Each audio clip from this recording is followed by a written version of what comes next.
Alright, hello and welcome. This is another refresh of what I'm using on Valkyr, who also very recently got changed, so we'll go over the tiny little changes to Valkyr, but even before those changes, my build for her had changed, so let's go over it. So, this is my current build right now. It's on no Forma Valkyr. If I was going to add Forma, the last two mods would be Eternal War and Firewalker up in my X-List slot. They don't make a huge difference. Probably the big thing would be to put Eternal War down here because it lets you Warcry forever, which is pretty good. I'm personally waiting for Valkyr Prime before I put a bunch of Forma into Valkyr, but if you want to do that, that's what I would suggest. Otherwise, this build basically just focuses on Hysteria just all the time. Just all the time at a really high strength at near max efficiency. That's the basic gist of it. You have with energy conversion, which is not factored in here, you've got 235% power strength, which is a lot. 200% duration giving you a lot of your efficiency, 30% duration giving you the rest.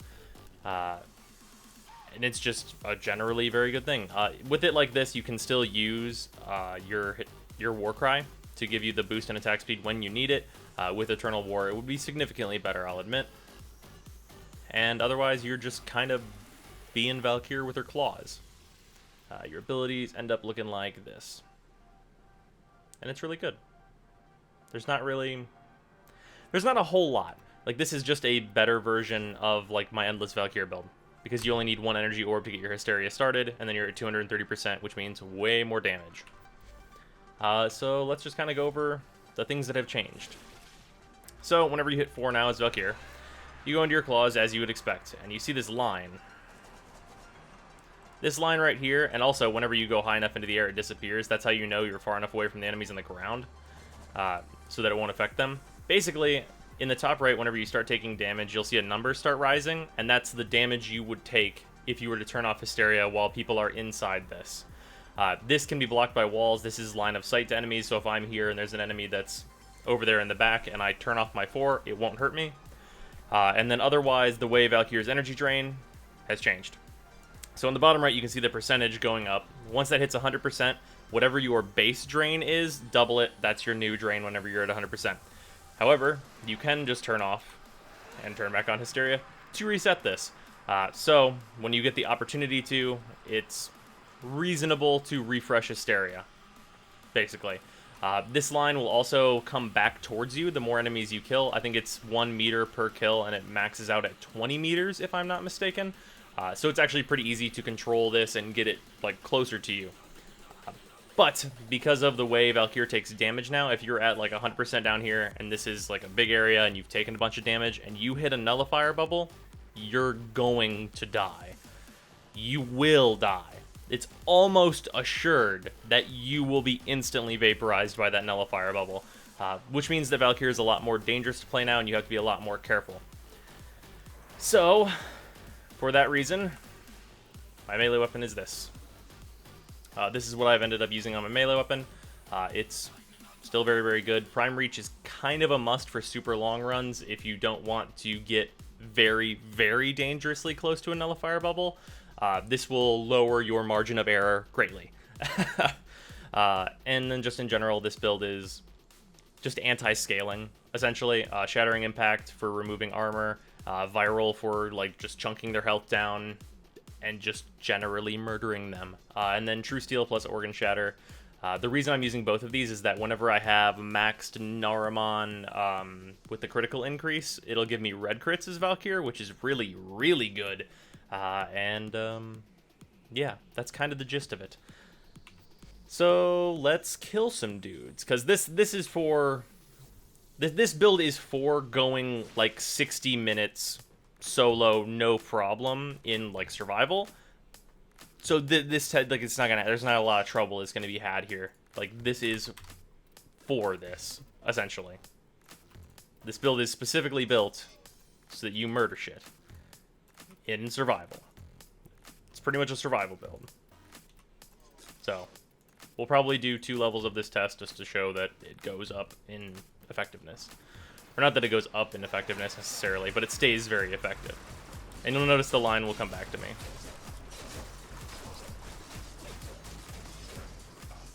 It'll be especially noticeable whenever I kill the butchers up here.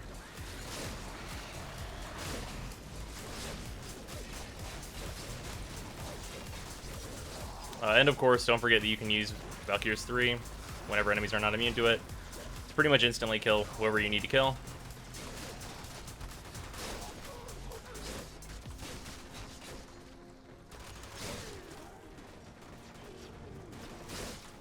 Yeah, these little fodder enemies.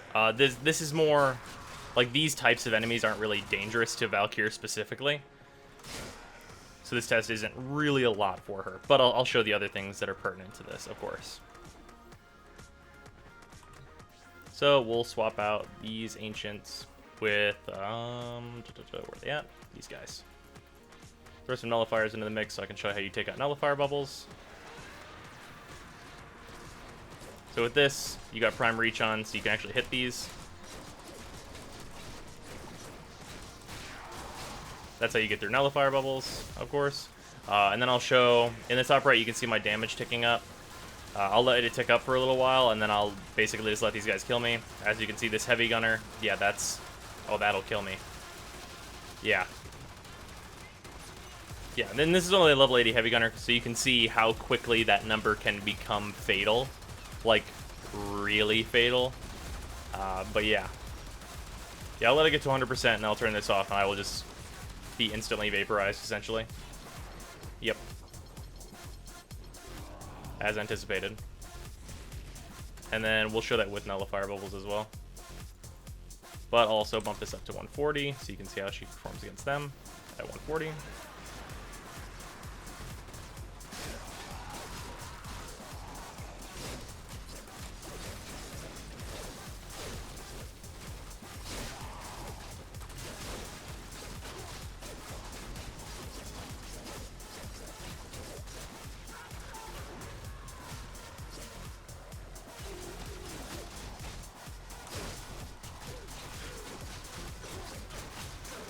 Actually, I need this one to do some more damage to me. Just a little bit more. Alright, that's definitely going to be fatal. Because I'm going to let these nullifiers kill me. Actually, I might kill one of them.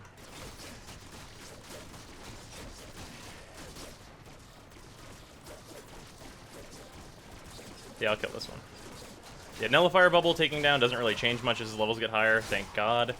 And then if I enter this one, you'll see I'll just fucking vaporize. Yep. Yeah, nullifier bubbles are way more dangerous to Valkyr now. And that's basically how this build works. There's not a whole lot has changed with Valkyr. Basically, you just have to be a lot more careful whenever you're low on energy, which is why Prime Flow is in this build. And whenever nullifiers are around, you have to be like twice as careful as you used to have to be. But otherwise, Valkyr is much the same. And she's very, very powerful still. Still a great Warframe. And I'll see you guys tomorrow.